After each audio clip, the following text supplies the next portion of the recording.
अल्हम्दुलिल्लाहि वकफ़ा वसलामुन अला इबादिहिल्लज़ीना इस्तफ़ा अम्मा बाद।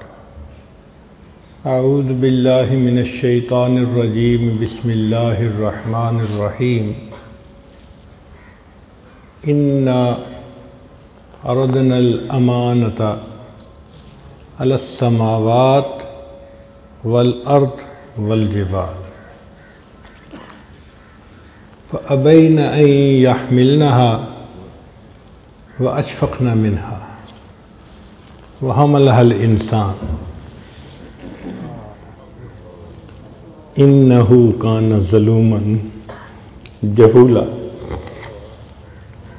वक़ाल अल्लाहु तआला फ़ी मक़ामिन आख़र अलिफ़ लाम रा किताबुन अंज़लनाहु इलैक लितुख़रिजन्नास मिनज़्ज़ुलुमाति इलन्नूर बिइज़्नि रब्बिहिम इला सिरातिल अज़ीज़िल हमीद। वक़ाल रसूलुल्लाहि सल्लल्लाहु अलैहि वसल्लम तबर्रक बिल क़ुरआन फ़इन्नहु कलामुल्लाह। सुब्हान रब्बिक रब्बिल इज़्ज़ति अम्मा यसिफ़ून व सलामुन अलल मुरसलीन वल्हम्दुलिल्लाहि रब्बिल आलमीन। अल्लाहुम्मा सल्लि अला सय्यिदिना मुहम्मदिन व अला आलि सय्यिदिना मुहम्मदिन व बारिक व सल्लिम।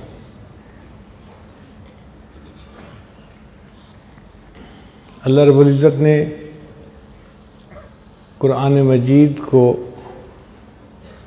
अता फरमा कर हम पर एहसान फरमाया। ये किताब हिदायत है।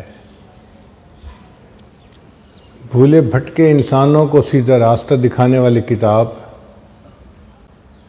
कार मुज़िल्लत में पड़े हुओं को औज सुरैया पे पहुंचाने वाली किताब, अल्लाह से बिछड़े हुओं को अपने अल्लाह से मिलाने वाली किताब है। इस किताब का देखना भी इबादत है, इसका छूना भी इबादत है, इसका पढ़ना भी इबादत है, इसका पढ़ाना भी इबादत है, इसका सुनना भी इबादत है, इसका सुनाना भी इबादत है और इस पर अमल करना सबसे बड़ी इबादत है। जब इंसान कुरान मजीद पढ़ता है तो अल्लाह रब्बुल इज़्ज़त उसको खुद सुनते हैं। हदीस मुबारका में है, तुम किसी गाना सुनने वाली औरत का गाना इतने शौक़ से नहीं सुनते जितने रग़बत से अल्लाह ताला कुरान पढ़ने वाले बंदे के कुरान को सुन रहे होते हैं।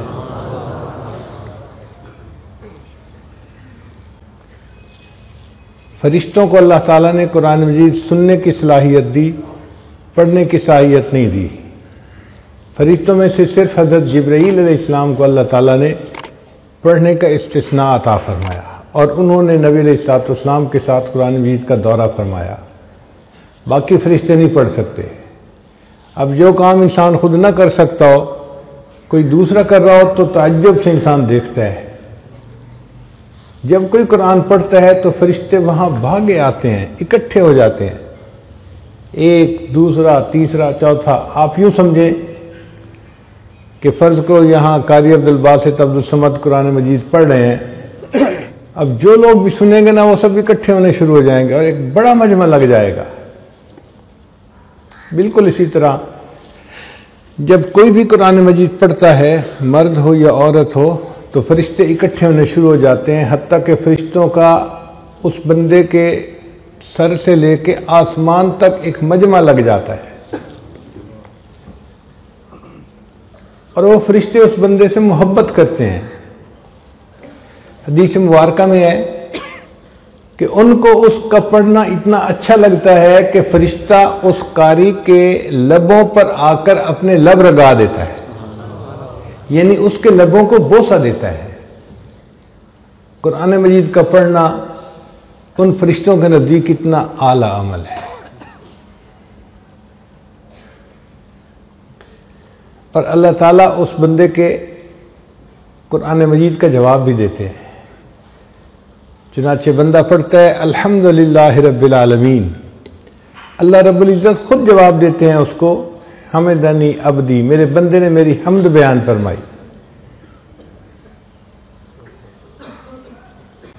फिर वो अगली आयत पढ़ता है, अल्लाह ताला उसको भी जवाब देते हैं। एक एक आयत कारी पढ़ता जाता है और अल्लाह ताला उसका जवाब देते जाते हैं, और यूं कुरान मजीद की तिलावत मुकम्मल होती है। आप गौर कीजिए वो कैसी कैफियत होगी कि जिसमें बंदा पढ़ रहा है और अल्लाह रब्बुल इज्जत जवाब दे रहे हैं। इसलिए कुरान मजीद का पढ़ना एक बहुत ही अजीम अमल है।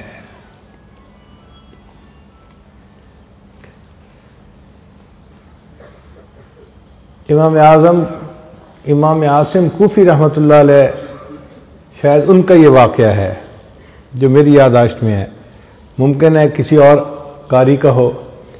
वो मस्जिद नबी में कुरान मजीद पढ़ाते थे, मगर उनके मुंह से बहुत खुशबू आती थी। सारे शागिर्द हैरान, हज़रत इलायची इस्तेमाल करते हैं या कोई और खुशबू इस्तेमाल करते हैं कि मुंह से इतनी खुशबू आती है। चुनाचे एक तालिब इल्म उनके पीछे लग गया, हज़रत आप बताएं क्या इस्तेमाल करते हैं, खुशबू बहुत आती है। वो बार बार कहते भाई मैं कुछ मुंह में नहीं डालता, हज़रत खुशबू बहुत आती है, भाई मैं कुछ नहीं डालता। अब कुछ बच्चे होते हैं ना लसूड़ा टाइप, चिपक ही जाते हैं, वो भी इसी तरह का था, लगा रहा। हज़रत आखिर कोई तो वजह है, आखिर ये खुशबू क्यों आती है? तो जब उसने इसरार के साथ पूछा तो हज़रत ने फरमाया कि मुझे एक रात ख्वाब में नबी अलैहिस्सलाम की ज़ियारत नसीब हुई। अल्लाह के हबीब सल्लल्लाहु अलैहि वसल्लम ने फरमाया कि आसिम तुम मेरी मस्जिद में कुरान पढ़ाने में मशगूल रहते हो, लाओ मैं तुम्हारे लबों को बोसा दूं। जिस दिन से नबी अलैहिस्सलाम ने मेरे लबों को बोसा दिया उस वक्त से मेरे मुंह से खुशबू आ रही है। तो कुरान मजीद का पढ़ना अल्लाह रब्बुल इज्जत के यहाँ बड़ा मर्तबा रखता है।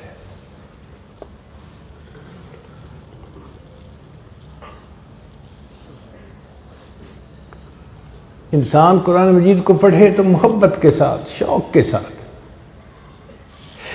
एक बात ध्यान में रखिए कि कुरान मजीद की मोहब्बत जिस दिल में मौजूद होगी वो बंदा हमेशा हिदायत पर रहेगा, वो कभी गुमराह नहीं हो सकता।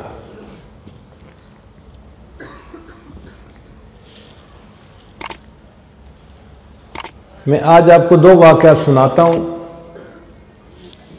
एक नौजवान लड़के के और एक नौजवान लड़की का वाक़या। अमेरिका में एक नौजवान इंजीनियर था और बड़ी ठाठ की जिंदगी गुजार रहा था। किसी अंग्रेज लड़की के साथ उसका ताल्लुक बन गया। अब वो लड़की इतनी हूर परी किस्म की चीज थी कि लड़का चाहता था कि बस कुछ भी हो मेरी इससे शादी हो जाए। लड़की ने कहा कि मेरे वालिदैन ईसाई हैं, मुझे उनसे बात करनी पड़ेगी। जब उसने अपने वालिदैन से बात की कि ये लड़का शादी का ख्वाहिशमंद है, तो माँ बाप ने कहा कि हाँ हम कुछ शराइत पर शादी करने के लिए तैयार हैं। पहली शर्त ये कि ये लड़का अपने माँ बाप को छोड़ दे, मुसलमान दोस्तों को छोड़ दे और हमारे मुआशरे में आकर हमारे साथ रहे। जो कुछ हम खाएं पिए ये भी खाए पिए, और हफ्ते में एक दिन हमारे साथ इबादत खाने में जाए, गिरजा में जाए। अगर ये इन तमाम शराइत को मंजूर करता है तो हम शादी के लिए तैयार हैं। वो लड़का उस लड़की के मोहब्बत में इतना अंधा हो गया था कि उसने तमाम शराइत मान ली। अपना घर छोड़ दिया, अपने दोस्त छोड़ दिए, काफिरों के महल्ले में जाके उसने घर ले लिया और उस लड़की के साथ उसने शादी कर ली।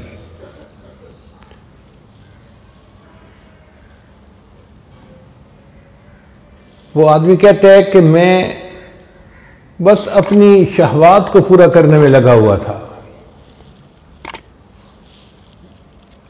न मैं नमाज पढ़ता था न कुछ और करता था। सिर्फ एक काम था मेरे अंदर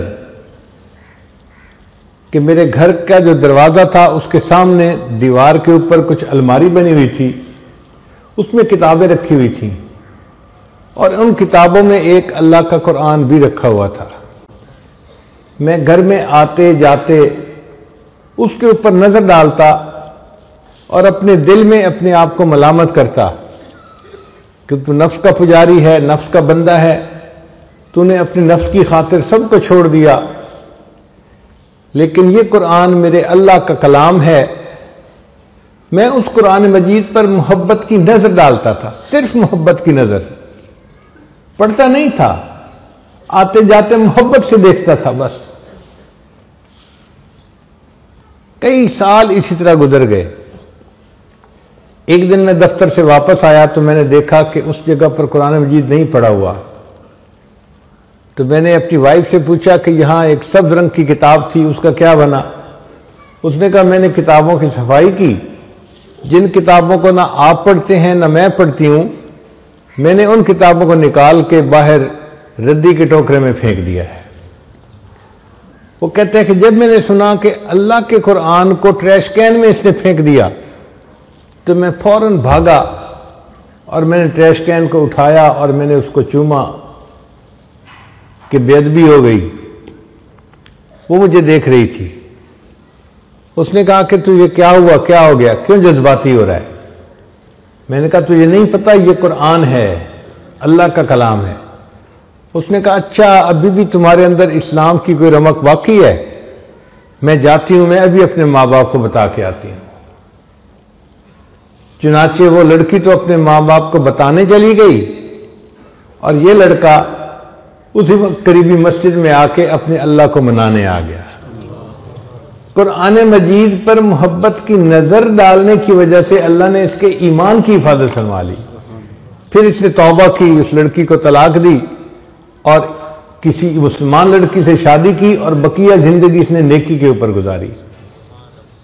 तो कुरान मजीद की मोहब्बत अगर दिल में है और एक बंदा कुछ भी और अमल नहीं करता, सिर्फ मोहब्बत की नजर कुरान पे डालता है, ये मोहब्बत की नजर डालना भी उसके लिए हिदायत का सबब बन जाता है। एक हिंदू लड़की का वाकया है। छोटी बच्ची थी, 3-4 साल की। वो अपनी एक क्लास फेलो के घर खेलने जाती थी, जैसे छोटे बच्चे एक दूसरे के घर खेलने चले जाते हैं।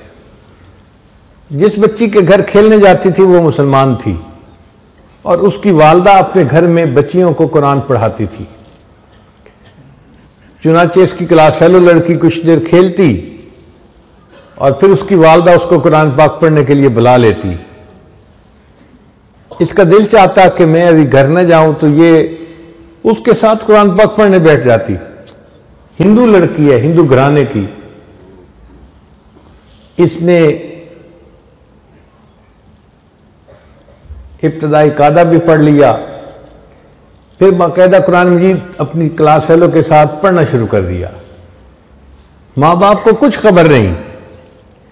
जब मुसलमान लड़की ने नाजरा कुरान पाक पढ़ना मुकम्मल किया तो इसने भी मुकम्मल पढ़ लिया।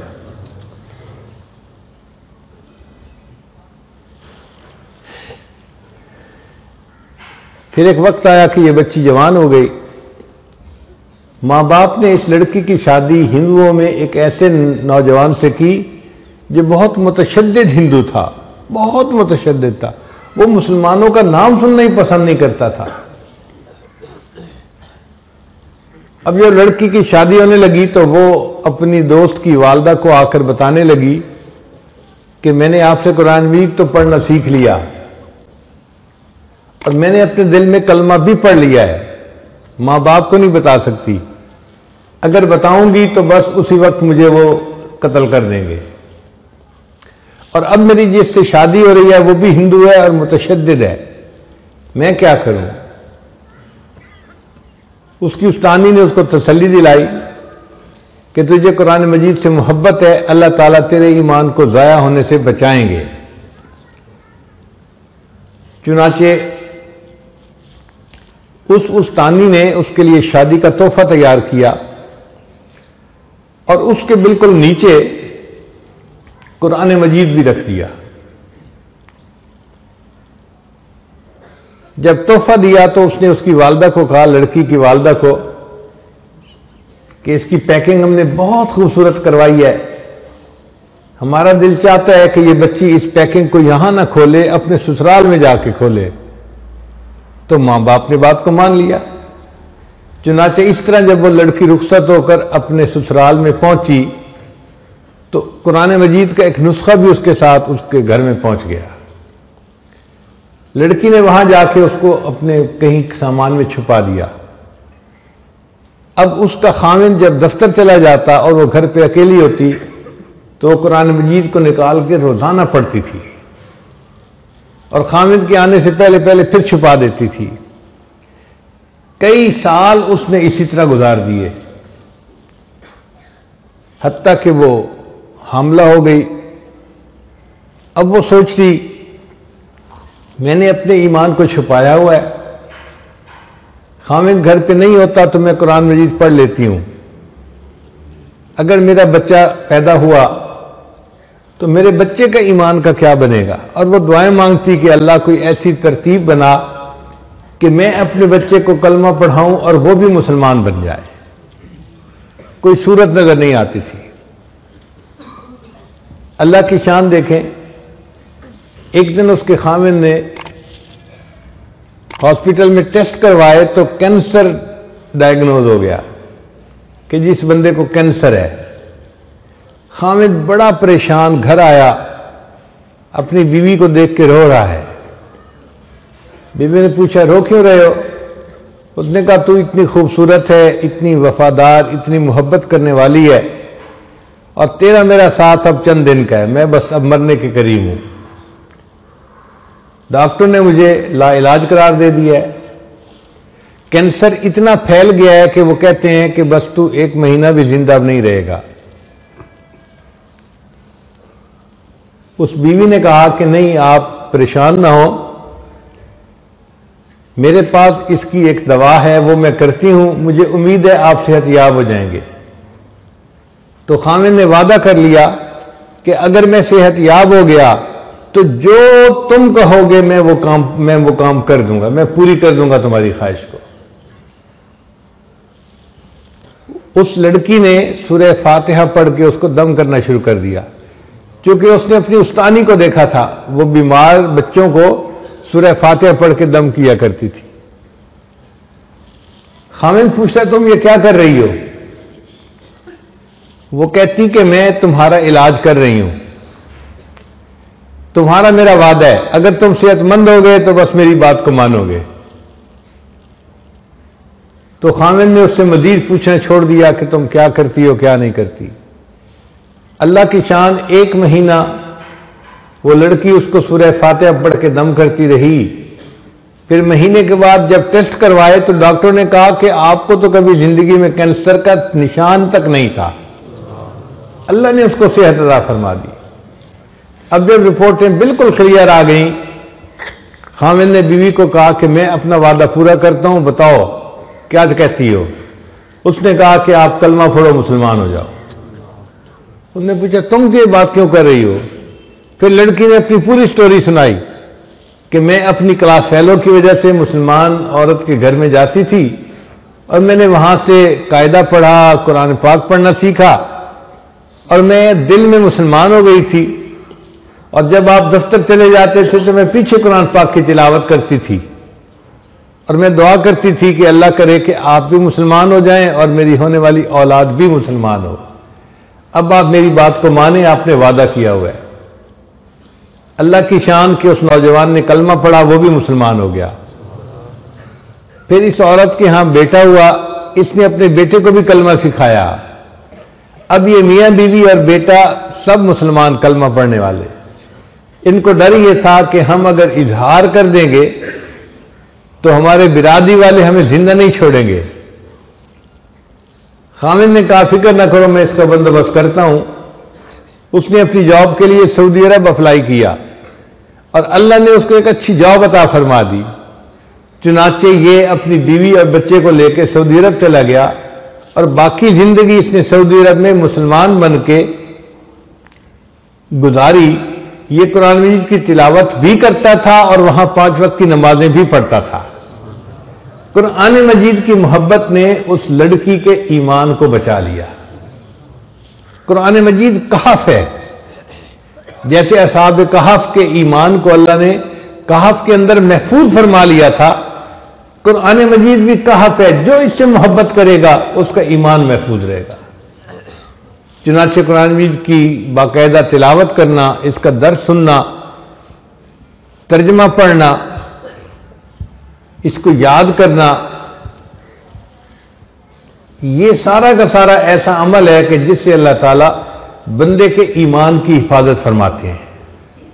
ये किताब हिदायत है, बंदे को हिदायत नसीब होती है।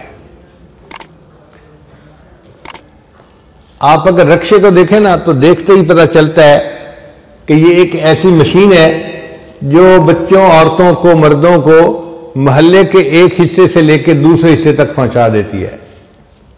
बस को देखें तो फौरन ख्याल आता है ये मुसाफिरों को एक शहर से लेके दूसरे शहर तक पहुंचा देती है। अगर आप ट्रक को देखें तो ख्याल आता है कि ये सामान एक शहर से दूसरे शहर पहुंचाता है। क्रेन को देखें तो फौरन ज़हन में ख्याल आता है कि ये वो मशीन है जो बोझ को नीचे से उठाकर ऊपर रख देती है। कुरान मजीद को देखें, फौरन दिल में ये ख्याल आए कि ये वो किताब है जो गिरे हुए इंसान को उठाकर अर्श की बुलंदियों तक पहुंचा देती है। इन्नल्लाह यरफअ बिहादिल किताब अक़वामा, अल्लाह ताला इस किताब के जरिए से कौमों को इज्जतें अता फरमा देते हैं, कौमों को बुलंदी अता फरमा देते हैं। जो बंदा जितनी जिल्लत की जिंदगी गुजार रहा हो, कुरान मजीद से मोहब्बत करे और इसको पढ़ना शुरू करे और फिर देखे अल्लाह ताला किस तरह उसको इज्जतों का ताज अता फरमाते हैं। ये इज्जतें देने के लिए आया है, गिरे हुए इंसानों को उठाने के लिए आया है।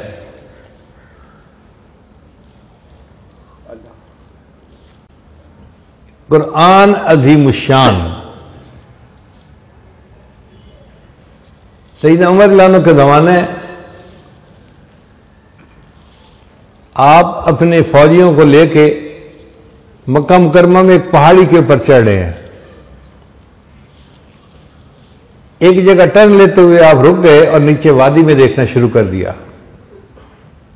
अब दोपहर गर्मी का वक्त है, सब लोग पसीने में शराबूर और अमीरुल मोमिनीन खड़े हैं, उनकी वजह से बाकी लोग भी खड़े हैं।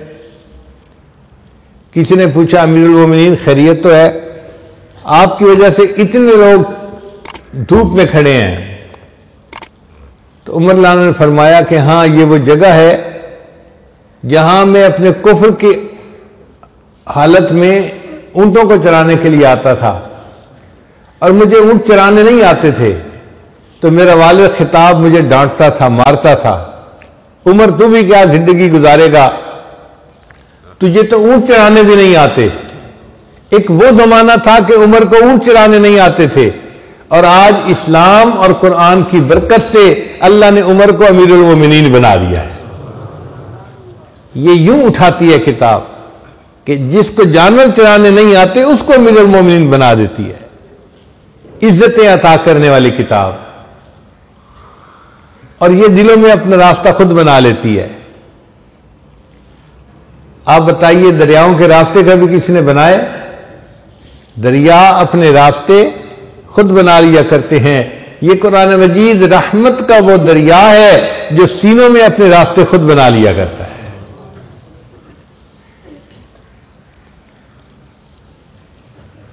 मुझे अपनी जिंदगी में एक महीना दुनिया के मशहूर कारी अब्दुल बासित अब्दुल समद के साथ अमेरिका में गुजारने का मौका मिला। हमारा उनके बारे में तसव्वुर ये था कि बस एक आम से आदमी है और आवाज अच्छी है, कुरान पढ़ते हैं। लेकिन एक महीना साथ रहने के बाद मैंने देखा कि वो शख्स आशिक़ कुरान था। दाढ़ी का ना रखना ये उनका एक इल्मी मामला है। मिस्र के उलमा समझते हैं कि दाढ़ी होती है सिर्फ मर्द और औरत के दरमियान फर्क करने के लिए, तो अगर कोई मूछें रख लेता है तो मर्द और औरत में फर्क हो जाता है, तो दाढ़ी रखना लाजिम नहीं होती।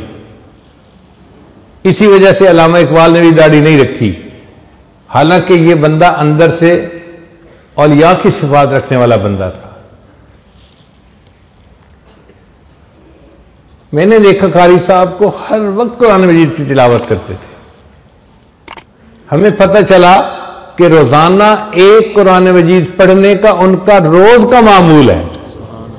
एक कुरान मजीद पढ़ा, जब देखो कुरान पढ़ रहे हैं, जब देखो। मैंने अपनी जिंदगी में उनको फालतू बात करते नहीं देखा, एक लफ्ज बोलते नहीं देखता। लोग बातें कर रहे होते थे, इधर का टॉपिक उधर का टॉपिक, उनको कोई वास्ता ही नहीं होता था। वो बस बैठे हुए अपनी कुरान पढ़ रहे होते थे। और इस इश्क कुरान की वजह से अल्लाह ने उनको दुनिया में इज्जतें अता फरमाई। एक मरतबा एक शख्स ने उनसे सवाल पूछा कारी साहब से, कारी साहब आपने भी कुरान का कोई मोइज़ा देखा? कहा मैंने बहुत मोइज़े देखे कुरान पाक के, हमें भी सुनाए कोई। तो कारी साहब ने अजीब वाक़या सुनाया। कहने लगे ये वो वक्त था जब अनवर सादात मिस्र का प्रेसिडेंट था। वो रशिया गया तो रशिया के लोगों ने उसे कहा कि क्या तुम कुरान पढ़ते हो, ये हमारी रेड बुक संभालो और कम्युनिस्ट बन जाओ, हम तुम्हारी मदद करेंगे और तुम्हें तरक्की याफ्ता ममालिक में हम शामिल करवा देंगे।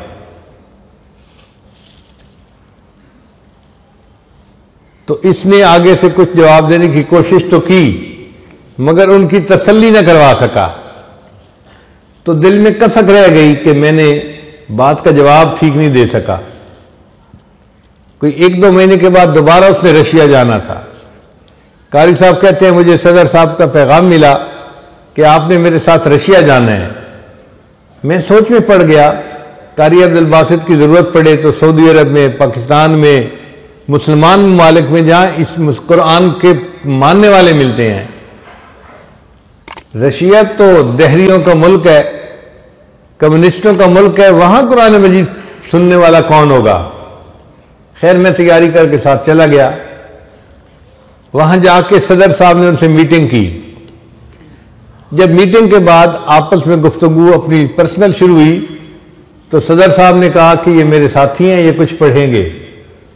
उनको समझ न आई कि क्या पढ़ेंगे। उनका अच्छा जो कर रहे हैं करें। मिस्र साहब कारी साहब कहते हैं कि मुझे इशारा हुआ कि जी आप इनको कुरान सुनाएं। उन दहरियों के सामने मैंने कुरान पढ़ना शुरू किया। तौहा मा अंज़लना अलैकल कुरान लितश्क़ा इल्ला तज़किरतल लिमन यख़शा। कारी साहब कहते हैं मैं पढ़ता रहा। पूरा रकू जब मैंने पढ़ के ऊपर सर उठाया तो मैंने देखा कि 5-6 बंदे ऐसे थे उन कम्युनिस्टों में जो आंसुओं से रो रहे थे। तो सदर साहब ने उनसे पूछा कि भाई तुम रो क्यों रहे हो? वो कहने लगे कि हमें नहीं पता ये बंदे ने क्या किया है, हम इसको नहीं समझते, लेकिन इसके पढ़ने में तासीर ऐसी थी कि हमारे दिलों पे असर हुआ है और हमारे ऊपर हिक्कत तारी हो गई है। कारी साहब कहते हैं मैंने अपनी आंखों से कुरान का मोइज़ा देखा कि जो लोग कुरान को मानते नहीं, खुदा को नहीं मानते, कुरान उनके सामने पढ़ा जाता है, कुरान उनके दिलों को भी गुदगुदा देता है। ये रहमतों का वो दरिया है जो सीनों तक अपने रास्ते खुद बना लिया करता है। तो कुरान मजीद किताब हिदायत है, जो इससे मोहब्बत करेगा उसका ईमान महफूज रहेगा। और आज इस दज्जाली फितने के दौर में कुरान मजीद की मोहब्बत इंतहाई जरूरी है।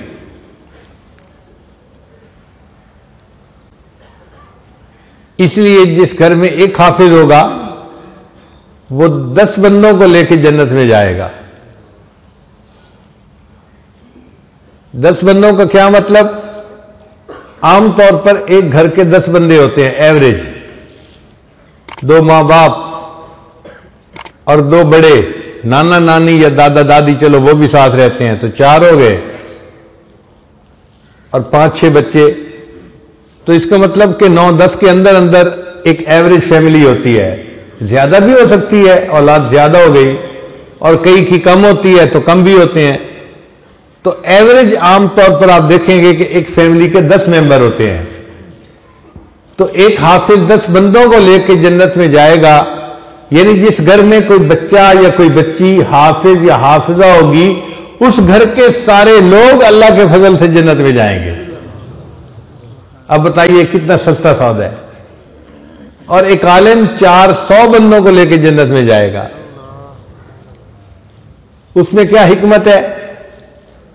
अगर एक घर के 10 बच्चे हैं या 10 बंदे हैं तो एक बिरादरी में तकरीबन 40 घर होते हैं जो आपस में रिश्तेदारियां करते हैं, खुशी गमी में शरीक होते हैं। जो करीब लोग होते हैं ना, करीब घर, वो 30-40 ही होते हैं, इससे ज्यादा नहीं होते। तो एक आलिम अगर हुआ तो वो 40 घर के लोगों को लेकर जन्नत में जाएगा, यानी एक आलिम अपनी पूरी बिरादरी को लेकर जन्नत में जाएगा। इसलिए बच्चों को कुरान मजीद का हाफिज बनाना, इसका शौक दिल में होना चाहिए। बाद लोगों को देखा है वो कहते हैं जी बच्चियों को हाफिज ना बनाओ। क्यों भाई? और जी बच्चियां कुरान मजीद भूल जाती हैं। भाई भूल तो बच्चे भी जाते हैं और नहीं भी भूलती, ऐसी भी बच्चियां हैं कि जो मुसलसल याद रखती हैं। तो ये क्या लॉजिक हुई जी कि उनको कुरान मजीद याद नहीं करवाना चाहिए?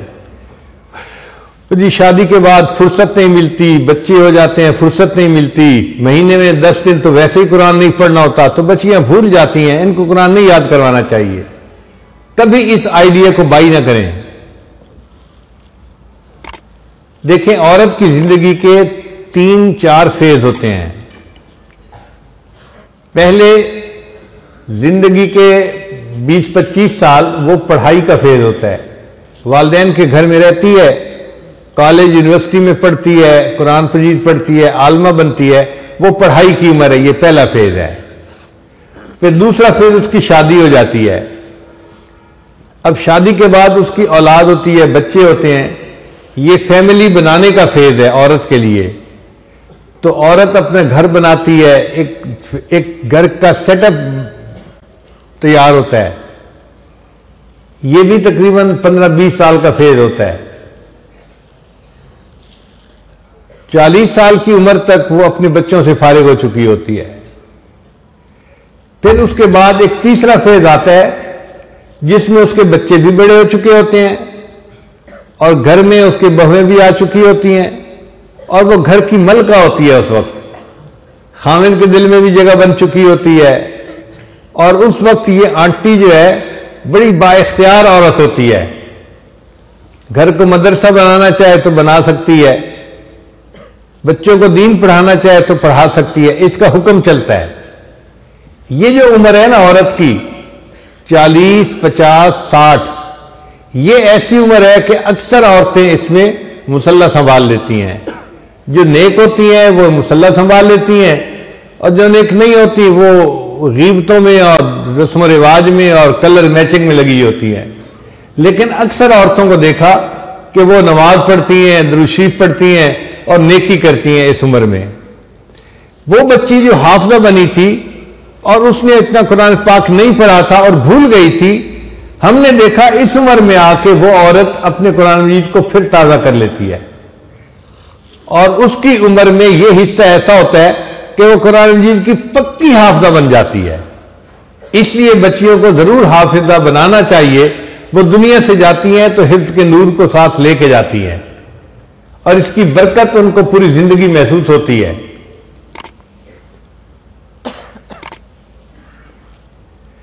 कुरान मजीद के मुतालिक ये ज़हन में रखिए कि जिस बंदे ने नीयत कर ली कि मैंने कुरान मजीद याद करना है, अगर उसने थोड़ा सा याद किया, 1 सफ़ा याद किया, 2 सफ़े याद किए और वो फौत हो गया, हदीस पाक में आता है अल्लाह ताला कब्र में एक फरिश्ते को मुतअय्यन फरमाते हैं जो उसे कुरान मजीद याद करवाता है। क़यामत के दिन ये हुफ़ाज़ के साथ खड़ा किया जाएगा। तो कुरान मजीद की हिफ्ज़ की नीयत कर लेना ही बहुत आला अमल है। हमारे बिरादरी के एक नौजवान थे, सुनारे थे और जेवर बनाते थे। उनको कुरान मजीद सीखने का शौक हुआ। वो एक आयत रोजाना याद करते थे और फिर सारा दिन उसी आयत को सुबह से लेकर शाम तक पढ़ते रहते थे। अल्लाह की शान देखिए, एक एक आयत याद करते करते उन्होंने कुरान मजीद पूरा याद किया और फिर जिंदगी के 25-30 साल उन्होंने मुसल्ला सुनाया। तो दिल में मोहब्बत हो और इंसान कोशिश करे तो आसान होता है। कुरान मजीद के साथ जुड़ने से उस बंदे को इज्जतें मिलती हैं, उसकी जिंदगी में बरकतें आ जाती हैं। नबी साहब ने फरमाया तबर्रक बिल कुरान फ़इन्नहु कलामुल्लाह, कुरान मजीद से बरकत हासिल करो, ये अल्लाह का कलाम है।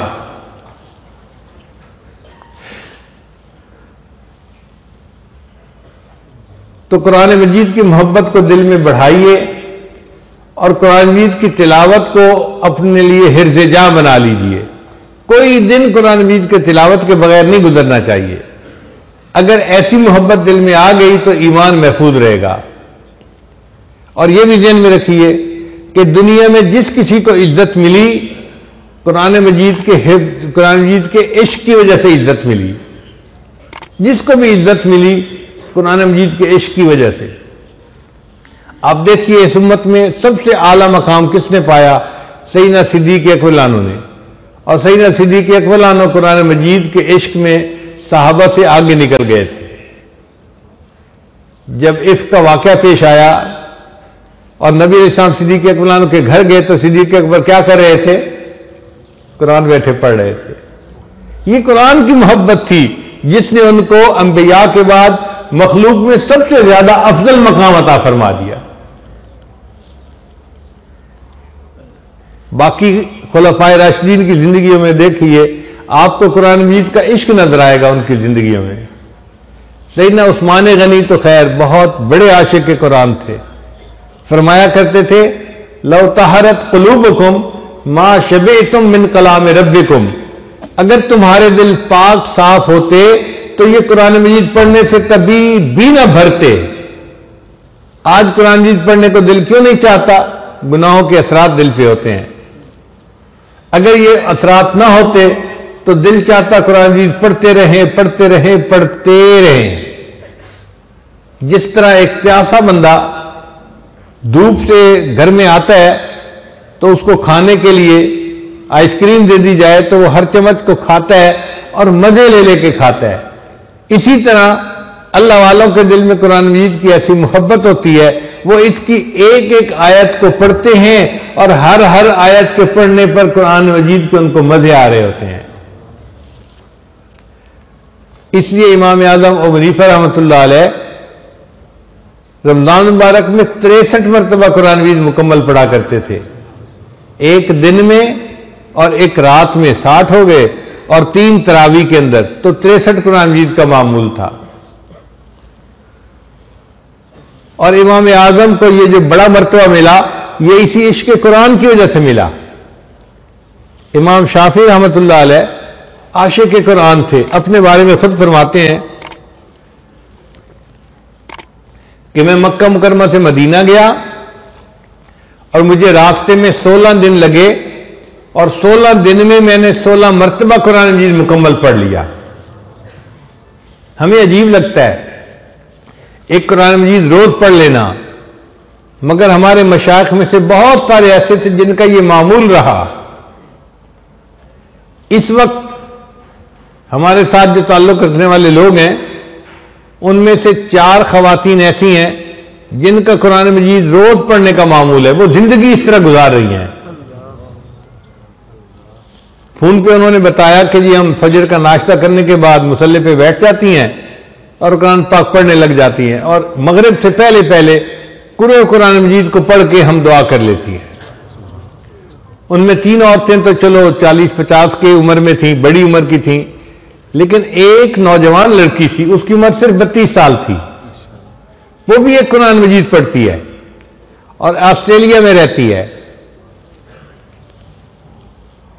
उसके खामिद ने वाकया सुनाया कि मेरी बीवी को कैंसर डायग्नोज हुआ और वो इतना फैल चुका था कि डॉक्टर ने मुझे कहा कि 1 महीने के अंदर अंदर तुम्हारी बीवी की मौत हो जाएगी। अब तुम फैसला कर लो, तुमने इस मुल्क में रहना है या अपने मुल्क वापस जाना है। कहने लगे मैंने अपनी बीवी को बता दिया कि भाई आपको कैंसर है। उस अल्लाह की बंदी ने कुरान मजीद की तिलावत शुरू कर दी, हर वक्त कुरान पढ़ती रहती। कहने लगा कि कैंसर के मरीज को दर्दें भी बहुत होती हैं, कैंसर की वजह से बहुत मुश्किल होता है उसका वक्त गुजारना। इस अजियतनाक बीमारी में भी वो एक कुरान मजीद रोज पढ़ती रहती थी। हमने उनके यहां सुबह का नाश्ता किया तो उसने कहा जी कि आज मेरी बीवी को 4 साल गुजर गए हैं और वो एक कुरान मजीद रोज पढ़ रही है, उसकी जिंदगी का मामूल बन चुका है। 32 साल की नौजवान लड़की है और एक कुरान मजीद रोज पढ़ने का मामूल है उसका भी। 5 उंगलियां बराबर नहीं होती। हम अगर निकम्मे हैं तो हर कोई निकम्मा नहीं है। लोग कुरान मजीद से ऐसी मोहब्बत करते हैं कि पूरा कुरान रोज पढ़ते हैं। तो कितनी अजीब बात है कि हम एक पारा भी रोज नहीं पढ़ते। कितने लोग ऐसे हैं जो रोज अखबार पढ़ते हैं। हम कुरान मजीद को इतना तो दर्जा देना कि रोजाना एक पारा जरूर पढ़ें। हमारे हज़रत फरमाते थे एक पारा नहीं पढ़ सकते तो चलो आधा सही पढ़ें तो सही ना, कुरान मजीद खोलें तो सही, उससे मोहब्बत का इजहार तो करें। तो कुरान मजीद का अदब करना, इसके साथ मोहब्बत रखना, यह बंदे के लिए इज्जतों का सबब है। मिस्र में जो मशहूर बादशाहत गुजरी, खिलाफत उस्मानिया जिसको कहते थे, तो ये जो उस्मान नौजवान था, कुरान मजीद की मोहब्बत की वजह से अल्लाह ने उसको वक्त की शाही अता फरमाई थी। हालांकि वो एक आम नौजवान था और एक आम नौजवान इस दर्जे को नहीं पहुंच सकता था, मगर कुरान मजीद की मोहब्बत ने उस बच्चे को वक्त का बादशाह बनाया और फिर उसने अपनी जितनी जिंदगी गुजारी वो दीन इस्लाम के मुताबिक गुजारी और दीन इस्लाम का निफाज किया और उसको खिलाफत उस्मानिया का दौर कहा जाता है। तो इश्क कुरान की वजह से इज्जतें मिली। इमाम आजम को अल्लाह ने इज्जत दी, इमाम शाफी को इज्जत दी, बाकी आइम्मा भी वो थे जो आशिक कुरान थे, इज्जतें मिली उनको। करीब के ज़माने में हज़रत हाजी इमदादुल्लाह महाजिर मक्की रहमतुल्लाह अलैह को अल्लाह ने ऐसी कबूलियत अता फरमाई कि उनके ज़रिए से ये फैज़ दुनिया में बहुत ज़्यादा फैला। उनको ये मर्तबा कैसे मिला? उनके शेख जो थे मियाँ जी नूर मोहम्मद झंझानवी रहमतुल्लाह अलैह आशिक कुरान थे। तो जिसको भी दुनिया में ऊंचा मर्तबा मिला, ऊंचा मकाम मिला, आप ये समझ लीजिए कि वो या तो खुद आशिक कुरान होगा या उसके पीछे किसी आशिक कुरान की दुआएं होंगी जिसकी वजह से ये रुतबा मिला। हजरत मौलाना इलियास रहमतुल्लाह अलैह से अल्लाह ने दावत और तबलीग का काम लिया। ये कितनी बड़ी सआदत है। उनके वालिद जो थे वो आशिक कुरान थे, बच्चों को कुरान पढ़ाया करते थे और ये उस वालिद की दुआ थी कि अल्लाह ने उनके बेटे को इतने अजीम मकसद के लिए कबूल फरमा लिया। सैयद अताउल्लाह शाह साहब बुखारी रहमतुल्लाह अलैह, आज भी उनका नाम लिया जाता है। अल्लाह ने उनको क्यों इज्जतों से नवाजा? आशिक कुरान थे, कुरान मजीद पढ़ते थे, बंदे का दिल मोह लिया करते थे।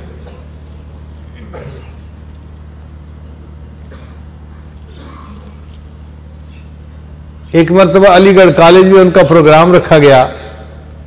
वहां पे 2 मुख्तलिफ जमातें थी, एक उनके मुआफिक थी और दूसरी उनके मुखालिफ थी, मगर मुखालिफ जमात का जोर ज्यादा था। उन्होंने फैसला किया कि हमने अताउल्लाह शाह साहब को तकरीर नहीं करने देनी।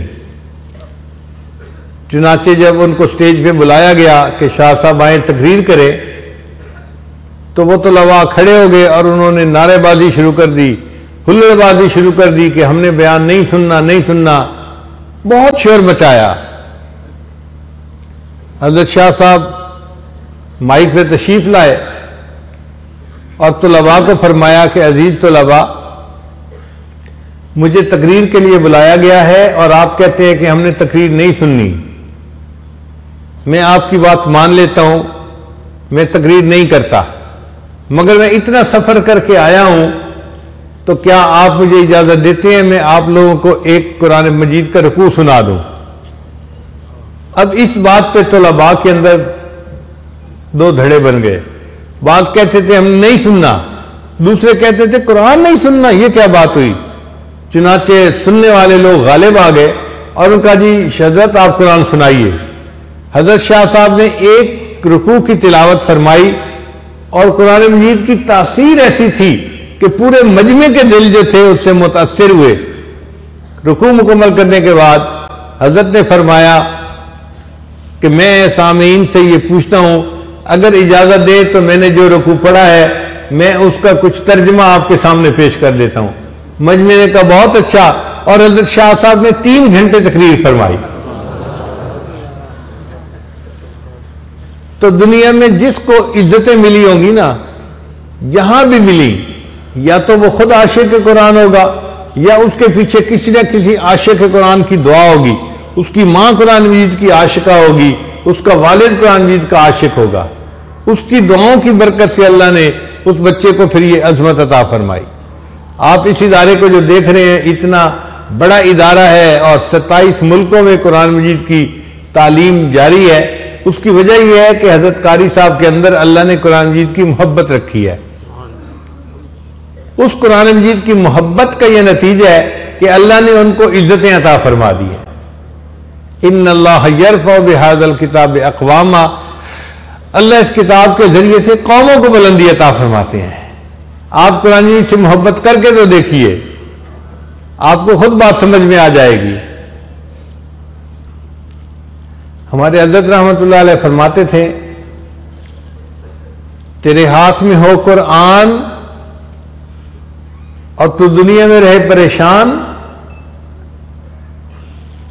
तेरे हाथ में हो कुरान और तू दुनिया में रहे गुलाम, गुलामी नफ्स की हो, शैतान की हो या किसी इंसान की हो, ना ना ना, हमें कहता है ये कुरान, और मेरे मानने वाले मुसलमान, इकरा व रब्बुकल अकरम, तू पढ़ कुरान, तेरा रब करेगा तेरा इकराम, तेरा रब तुझे इज्जत व वकार देगा, तेरे जाहिर व बातिन को निखार देगा। तो कुरान मजीद इज्जतें देने वाला एक मकनातीस है जो अल्लाह ने हमारे पास भेज दिया है। इसको सिर्फ ताकतों की जीनत बना के न रखिए, इसको अपने दिल में जगह दीजिए, इससे मोहब्बत कीजिए, इसकी तिलावत कीजिए, फिर देखिए इसकी बरकत से अल्लाह ताला आपकी जिंदगी में कैसे बरकतें अता फरमाते हैं। अल्लाह ताला हमें कुरान मजीद का हाफिज बनाए, आलिम बनाए, कारी बनाए, कुरान मजीद का दाई बनाए, कुरान मजीद का नाशिर बनाए। अल्लाह ताला हमें कुरान मजीद का आशिक बनाए और पूरी जिंदगी इसी इश्क के ऊपर जमे रहने की तौफीक अता फरमाए। व आखिरु दावाना अनिल हम्दुलिल्लाहि रब्बिल आलमीन। इहदिनस सिरातल मुस्तकीम, हमको सीधे रास्ते चला